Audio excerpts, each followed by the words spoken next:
অগোচরে তুমি, পর্ব ২১, লিখেছেন স্বর্ণালী তালুকদার। আপনাদের সাথে আমি আছি সুহা ইসলাম। চারিদিকে বিয়ের আমেজটা অনেকটা কমে গেছে। কালকের ইভেন্টের পর থেকে আর কোনো কোলাহল থাকবে না। চতুর্দিকে নিকষ কালো অন্ধকার। ভাদ্রের চাঁদশূন্য আকাশের দিকে তাকিয়ে আছে মেহনুর। রোশনি আর রওনাফের বিয়েটা খুব সুন্দর মতোই সম্পন্ন হয়েছে। গতকালের খেলার নিয়ম অনুযায়ী মেহনুর বলেছিল আজকে অর্কের টিমকে যে কোনো একটা টাস্ক দেবে, কিন্তু মেহনুর আজ সকাল থেকে এখন অবধি কোনো টাস্ক তো দিলই না, বরং একবারও সে কথা মনেও করেনি। তবে তনিমা বিষয়টি লক্ষ্য করে, ভাবে হয়তো মেহনুর মনে নেই। কাজী যখন বিয়ে পড়া ছিল তখন তনিমা মেহনুরকে খেলার কথাটি স্মরণ করিয়ে দেয়, কিন্তু মেহনুর ভাবাবেগ তেমন কোনো পরিবর্তন দেখা গেল না। উল্টে মিষ্টি হেসে বলল, আমি চেয়েছিলাম খেলাটাই আমরা জিতি। খেলায় জেতার পর ওনাদের কোনো টাস্ক দেব বলে খেলিনি। আর আমি ওনাদের কী বা করতে পারবো? ওনারা সবাই আমার থেকে কত বড়। আমি কাল এমনিতেই বলেছিলাম যে আজকে বলবো। আসলে কালকে তোমরা সবাই আমাকে এমনভাবে চেপে ধরেছিলে যে তখন আমি কি বলবো বুঝতে পারছিলাম না, তাই আজকে কথা বলছিলাম। তবে তোমরা হচ্ছ ওনাদের বন্ধু, তোমরা তাদের যে কোনো কিছু দিতে পারো, বলতে পারো, কিন্তু আমার সাজে না। তনিমা বুঝতে পারে মেহনুর অর্কদের কোনো কিছু বলবে না। ওর শুধু লক্ষ্য ছিল খেলাটাই জেতা আর অর্কদের হারানো। তনিমা কলিকেও মেহনুরের বলা কথাটা শেয়ার করে। তখন কলিও বলল, মেহনুরের জন্যই ওরা কালকে জিততে পেরেছিল। এখন মেহনুরে যখন আগ্রহী নয়, সেখানে ওদের এতটা আগ্রহ না দেখানোই ভালো। কলিও তো মেহনুরের মতো শান্তিপ্রিয় মানুষ, এত হইচই করতে পারে না। তবে কলির এই গুমোট স্বভাব অন্য কারণে। কিন্তু তনিমার খুব ইচ্ছে ছিল অর্কের টিমকে একটু নাকানি চুবানি খাওয়ানোর। সুযোগ পেলেই অয়ন আর দিহাত খুব জ্বালায় ওকে। অর্ক ডিরেক্ট কিছু বলে না, কিন্তু ওরা যখন তনিমাকে খ্যাপায় তখন অর্ক চুপ থাকে, আর চুপ থাকা মানেই বিপক্ষ দলের লোক। তুই কি চাস, আমি মরে যাই? চাপা করুণ স্বরে বলা কথাটা কানে আওয়াজ হতে চমকে উঠল মেহনুর। তবে ভয় পেয়ে নয়, ছাদে অন্য কারোর অস্তিত্ব আছে এটা ভেবে। মিনিট দুয়েক আগেই ছাদে এসেছে ও। ঘুমানোর আগে যদি আকাশে চাঁদ থাকে তাহলে চাঁদনি বিলাস, আর চাঁদ না থাকলে শুধু গগন বিলাস করে মেহনুর। এটা ওর নিত্যদিনের ঘটনা। যদিও আজ মেহনুরের শরীরটা অনেক ক্লান্ত।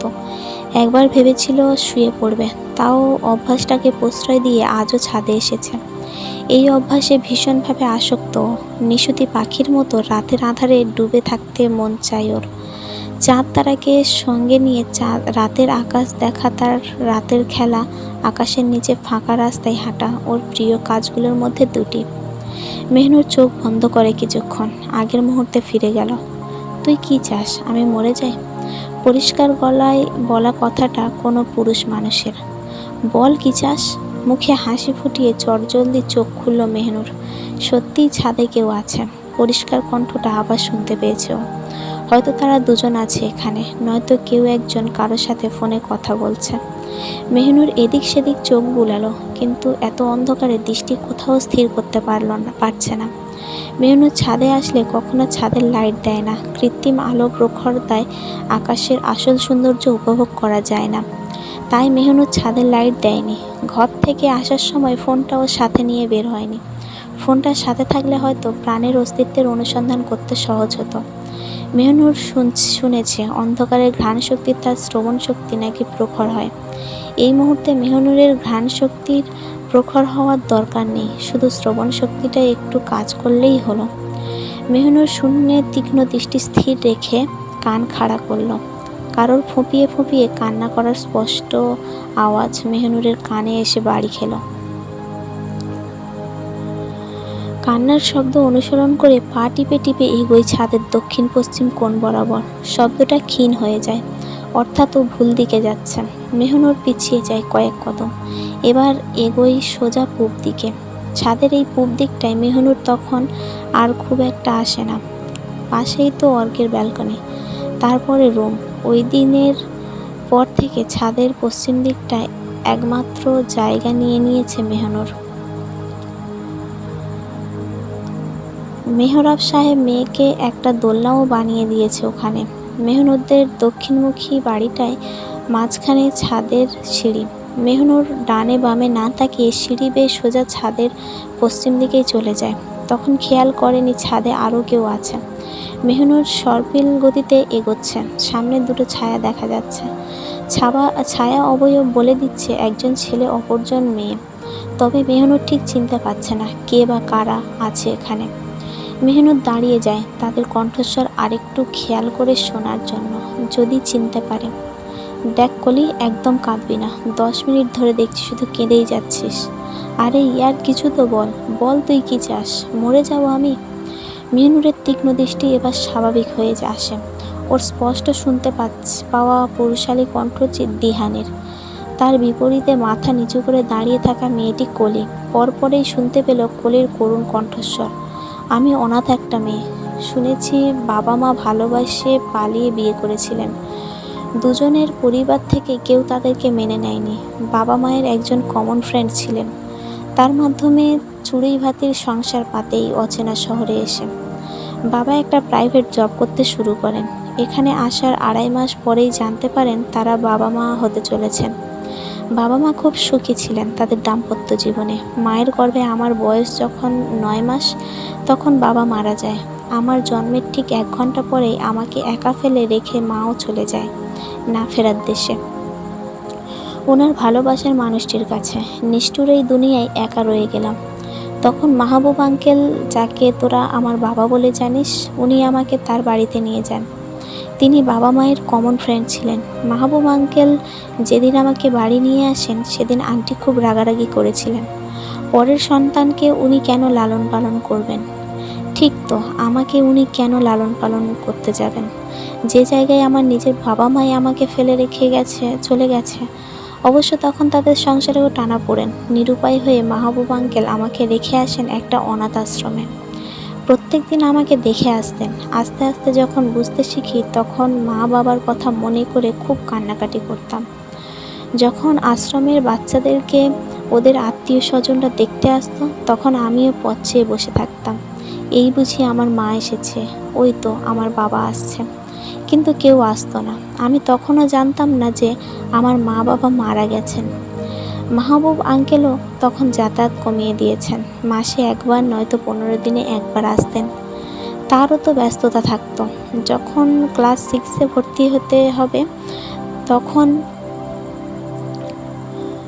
তখন আঙ্কেলের কাছে খুব কান্নাকাটি করে বলি আমাকে বাইরের স্কুলে ভর্তি করানোর জন্য। তখন জানতে পারলাম আমি অনাথ, এই দুনিয়ায় আমার কেউ নেই। আঙ্কেল আমাকে ওনাদের মেয়ের পরিচয়ে স্কুলে ভর্তি করিয়ে দিলেন। বছর 2 পর অনাথ আশ্রম থেকে আঙ্কেল আবার তার বাড়ি নিয়ে যান আমায়। অবশ্য আমি জোর করেছিলাম। কি করতাম বল? কখনো তো বাবার আদর পাইনি, মায়ের ভালোবাসা পাইনি। আঙ্কেলের মধ্যে আমার বাবার প্রতিচ্ছবি খুঁজে পেতাম। ভাবতাম আমার বাবা বেঁচে থাকলে হয়তো আমাকে এইভাবে আদর করতেন। হয়তো তার আদরের মাত্রা কয়েক লক্ষ গুণ বেশি হতো। বাসায় আন্টি জানতেন না যে আমি তাদের পরিচয়ে পড়াশোনা করছি। এটা জানার পর তিনি আবার চেঁচামেচি করেন। ভাবেন পরিচয়ের সাথে আঙ্কেল হয়তো আমার খরচও বহন করেন। কিন্তু আন্টি এটা জানতেন না যে আমি তাদের বাড়ি থাকতে গেছি ঠিকই, কিন্তু আমি আমার নিজের উপর শর্তও রেখেছি। আমার যাবতীয় খরচ নিজেই বহন করব, আর কয়েকদিন পর থেকে বাসা ভাড়াও দিব। যখন রান্না করতে পারবো তখন থেকে নিজের খাবার নিজেই রান্না করব। বিনিময়ে আমার একটা পরিবার চাই। আমি শুধু তাদের সাথে থাকতে চাই। আমার এই কথাই শুনে আঙ্কেল রাজি হচ্ছিলেন না, কিন্তু পরিস্থিতি তাকে বাধ্য করেন। আর আন্টিও আর রাগারাগি চেঁচামেচি করেননি। ছাত্রী হিসাবে ততটাও খারাপ ছিলাম না। ক্লাস 7 থেকে টিউশনি শুরু করি। আস্তে আস্তে উপরের ক্লাসে উঠেছি আর টিউশনির পরিমাণও বাড়িয়ে দিচ্ছি। তখন নিজের রান্নাটাও নিজে করতে শিখে গেছি। স্কুল শেষ করলাম, তোরা হুটহাট আমার বাসায় চলে যেতি। এতে আন্টি বিরক্ত হতেন। যদিও আঙ্কেলের সামনে কিছু বলতেন না, তাও আমি ঠিক বুঝতে পারতাম। তাই বাসায় আন্টিকে বলে রাখতাম আমার বন্ধুরা বাসায় আসলে তাদেরকে যাতে আপ্যায়ন করে। খরচের পরিমাণটা আমি পরে দিয়ে দেব। কলেজ শেষ হলো। অ্যাডমিশন যুদ্ধে জয়ী হয়ে ভার্সিটিতে ভর্তি হওয়ার পর জীবনের মায়া ছেড়েই দিয়েছিলাম। বাসায় টুকটাক আন্টিকে সাহায্য করা, নিজের সব কাজ গুছিয়ে আবার নিজের জন্য রান্না করা, নিজের পড়াশোনা টিউশনি করতে যাওয়া, নিজের টিউশন, ভার্সিটি সব মিলিয়ে আমি কুলিয়ে উঠতে পারতাম না। মাস শেষে হিমশিম খেতে হতো। সারাদিন এটা ওটা করে ক্লান্ত শরীর নিয়ে বাসায় ফেরার পর মুখে মিষ্টি হাসিটা রেখেই কলিং বেলটা চাপতে হতো। বালিশে মুখ গুজে কত রাত কেঁদেছি। হয়েছ অসুস্থ হয়েছি, ঔষধ খাও, ভালো হয়ে যাবে। সবাই শুধু এই কথাটাই বলতো, কিন্তু তারা তো আর বুঝতো না সব রোগ ঔষধে ভালো হয়ে যায় না। কেউ এটা বলতো না, কলি তোর কি হয়েছে, শরীর খারাপ লাগছে, আয় আমার কোলে মাথা রেখে শুয়ে থাক, মাথায় হাত বুলিয়ে দিই, আরাম পাবি। কে বলবে, কে করবে এইরকম? যাদের করার কথা তারা তো স্বার্থপরের মতো আমায় ছেড়ে চলে গেছে সেই কবেই। জীবনের এত বাস্তবতা আর নিতে পারছিলাম না। মনে হতো সব ছেড়ে চলে যায় বাবা মায়ের কাছে। বাবা মা ছাড়াও অনেক ছেলে মেয়েই বড় হয়েছে হয়, তবে ওদের কাছের অন্য মানুষগুলো ওদের পাশে থাকে। ওরা জীবনে বেঁচে থাকার মানে খুঁজে পায়, ভরসা পায়। কিন্তু আমার তো সেই জায়গাটাই ছিল না। আপন মানুষগুলোর কেউই ছিল না আমার পাশে। তাহলে আমি কেন বেঁচে থাকতাম বল? আমার তো কোনো মায়া, কোনো পিছু টান ছিল না। আত্মহত্যা পাপ জেনেও চেষ্টা করেছি বহুবার। তবে মাঝে মাঝে মনে হতো জীবনের মানেটা না হয় নিজেই খুঁজে নিই। পৃথিবীটা খুব সুন্দর, চাইলেই এখান থেকে চলে যাওয়া যায়, কিন্তু ফিরে আসা যায় না। মনকে বোঝায় নিজের জন্য না হয় বেঁচে রইলাম। শেষে স্কলারশিপ পেয়ে পড়াটা কমপ্লিট করলাম। এত দৌড়ঝাঁপ, উত্থান পতন, অনেক সময় না খেয়ে কত রাত নির্ঘুম কাটিয়েও আমি দিব্যি ছিলাম, আছি, এই তো আমি। দিহান চুপ করে দাঁড়িয়ে আছে, শরীরটা অসাড় হয়ে আসছে ওর। কলি অনাথ, এটা শোনার পরেও এতটা ধাক্কা লাগেনি যতটা না কলির ভয়ঙ্কর জীবনের গল্প শুনে লেগেছে। কলি চুপচাপ থাকতো, সবসময়ই ওরা ভাবতো কলির স্বভাব এমন। ওরা কখনো খুনাক্ষরেও টের পায়নি কলির জীবনের গল্পটা এতটা নির্মম। মানুষ এতটা স্বার্থপর কি করে হয়? সবাই শুধু সুযোগ নিতে চায়। স্তব্ধতা ঘিরে ধরেছে মেহনুরকে। মেহনুর খুব শক্ত মনের, কথায় কথায় তো দূর, অতি সহজেও ওর চোখে পানি আসে না। সেই বাধ্যগত অশ্রির দুফোঁটা জল আজ বাধ্য হয়ে ঠেলে ঠুলে এই নীলাদ্রির চোখ বেয়ে বেরিয়ে এসেছে। কলির বলা প্রত্যেকটা কথা ওর মনের দাগ কেটেছে গভীরভাবে। মেয়েটা কত দুঃখ কষ্ট বুকে চেপে দিব্যি মুখে হাসি ফুটিয়ে ঘুরে বেড়ায়। দেখলে বোঝাই যায় না ওর অতীত আর বর্তমানটা এতটা শোচনীয়। চটজলদি হাতের পিঠে চোখ মুছে নেয় মেহনুর। মুখ ফুলিয়ে বড় বড় শ্বাস ফেলে নিজেকে সংযত করে মেহনুর। কলি দিহানকে চুপ থাকতে দেখে তাচ্ছিল্যের সুরে বলল, আমার জীবনের হিসাবটা মেলবার নয়, কারণ আমার জীবনের অঙ্কটা অন্যদের মতো সরল নয়। আমি চাই না আমাকে কেউ করুণা করুক, তাই এই কথাগুলো কখনো কাউকে বলিনি। জন্মের পর হয়তো নিঃসঙ্গতাই আমার ভবিতব্য ছিল। জীবনের অর্ধেক সময় তো পার করেই দিয়েছি, বাকি জীবনটাও না হয় এভাবেই কাটিয়ে দেব। বেশ তো আছি, কোনো চিন্তা নেই, ভাবনা নেই, আশা আকাঙ্ক্ষা চাওয়া পাওয়া কিছুই নেই। আর ভালোবাসা, সেটাও কি নেই? আমি কি তোর কাছে তোর অতীত জানতে চেয়েছি? আমি আমার প্রশ্নের উত্তর জানতে চেয়েছি। আমার আব্বু আম্মু বিদেশে, অথচ আমি এখানে। তাদের একমাত্র সন্তান হওয়া সত্ত্বেও আমি তাদের সাথে না থেকে এখানে কেন পড়ে থাকি? তুই কি বুঝিস না, নাকি বুঝেও না বোঝার অভিনয় করিস? দিহাত কলির দুই বাহুতে শক্ত করে চেপে ধরে আছে। রাগে ও চোখ রক্ত যাবার মতো লাল হয়ে গেছে। কপালের দুইটা রগ ফুলে গেছে। চোয়াল শক্ত করে কলির দিকে তাকিয়ে আছে দিহাত। কলি ওর বাহুদয় থেকে দিহাদের হাত ছাড়াতে ছাড়াতে বলল, আমায় কিছু বোঝার নেই দিহাত, পথ ছাড়, যেতে দে আমা। দিহাত কলিকে শক্ত করে ওর বুকের সাথে জড়িয়ে ধরল। আকম্বিক দিহাদের এহেন কাণ্ডে কলি হকচকিয়ে যায়, চোখ খিঁচে বন্ধ করে হাত মুষ্টিবদ্ধ করে নেয়। জীবনের প্রথম কোনো পুরুষের সংস্পর্শে অপ্রীতিকর ঘটনা। অস্বস্তি লাগছে খুব। দিহাত কাতর গলায় বলল, তোকে চাই আমার, আমি তোকে ভালোবাসি, তোকে ছাড়া বাঁচতে পারবো না কলি, মরেই যাব আমি। বড্ড বেশি ভালোবাসি তোকে। আমার শুধু তোকেই চাই, শুধু তোকেই দিহাত ছাড় আমার, কেউ দেখতে পেলে খারাপ ভাববে। দেখতে পাক, ভাবুক খারাপ, ছাড়ার জন্য তো তোকে আমি ধরিনি। আমি তোকে ভালোবাসি, তাই তাকে ধরেছি। দিহাত পাগলামি করিস না, ছাড় আমায়। ছাড়বো না, ছাড় বলছি। আগে বল, তুই আমাকে ভালোবাসিস না? বল, তুই আমায় ভালোবাসিস না? হ্যাঁ, ভালোবাসি। কলি এক ঝটকায় দিহাদের আলিঙ্গন থেকে নিজেকে ছাড়িয়ে নিয়ে ফের বলল, ভালোবাসি আমি তোকে, তবে শুধু একজন বন্ধু হিসেবে। তুই আমার কাছে এর থেকে বেশি কিছুই না, শুধু একজন ভালো বন্ধু তুই আমার। কলি, এভাবে বলিস না, কষ্ট হয় আমার, সহ্য হয় না রে। আমি কিন্তু সত্যিই মরে যাব। মরে যা তুই, চলে যা এখান থেকে, জীবনেও আর আমার চোখের সামনে আসবি না তুই। বেশ, তবে তাই হোক, চলে যাচ্ছি আমি। যাকে চেয়েছি তাকে না পেলে এ জীবন রেখেই বা কী করবো আমি? চলে যাচ্ছি আমি সারা জীবনের জন্য, এই মুখ তোকে আর দেখতে হবে না। দাঁড়ান দিহাত ভাইয়া। মেহনুরের কণ্ঠ শুনে দিহাত কলি দুজনেই চমকে ওঠে। দিহাত ঠায় দাঁড়িয়ে পড়ল। মেহনুর দেখে ফেলার আগে অন্যদিকে ফিরে চোখের পানটুকি মুছে ফেলে। কলি অপ্রস্তুত হয়ে একটু সামনে এগিয়ে যায়, হাতের পিঠে চোখ মুখ মুছে খুব দ্রুততার সাথে। মেহনুর এক পলক কলিকে দেখে নিয়ে দিহাদের দিকে তাকায়। দিহাদ এখনো শক্ত হয়ে দাঁড়িয়ে আছে। মেহনুর ধীর পায়ে এগিয়ে যায় কলির দিকে। মেহনুর কলির বাহুদয় ধরতেই ওর দিকে তাকায় কলি। মেহনুর আঙুল উঁচিয়ে আকাশের দিকে ইশারা করল। কলি অবাক হয়ে তাকায় আকাশের দিকে। মেহনুর বলল, মেঘমুক্ত চাঁদহীন লক্ষ্য তারাখচিত সীমাহীন আকাশটা কি অদ্ভুত সুন্দর, তাই না? সুন্দর, তবে কত ভয়ঙ্কর তার রূপ। পৃথিবী থেকে কত লক্ষ লক্ষ আলোকবর্ষ দূরে জল জল করে জ্বলতে থাকা ওই নক্ষত্রগুলো পৃথিবীর কোনো না কোনো প্রান্তে কাউকে না কাউকে নৈসর্গিক সৌন্দর্য উপভোগ করার প্রশান্তি দিচ্ছে প্রতিনিয়ত। পৃথিবী থেকে ওদের দূরত্ব এতটাই যে চাইলেই তাদের কাছে ছুটে যাওয়া যায় না, একটু ছুঁয়ে দেখা যায় না। তারা স্থির, তাদের নিজস্ব অবস্থানে, নিজস্ব পরিক্রমায়। শুনেছি যারা ভালো মানুষ তারা নাকি মারা যাওয়ার পর আকাশের তারা হয়ে যায়। তোমার বাবা মাও হয়তো আছেন ওদের ভিড়ে। চকিতে দৃষ্টি ঘুরিয়ে মেহনুরের দিকে তাকালো কলি আর দিহাদ। মেহনুর স্মিত হেসে বলল, আমি অনেকক্ষণ আগেই ছাদে এসেছি, জানতাম না আপনারাও এখানে আছেন। আমি আপনাদের দুজনের সব কথাই শুনেছি।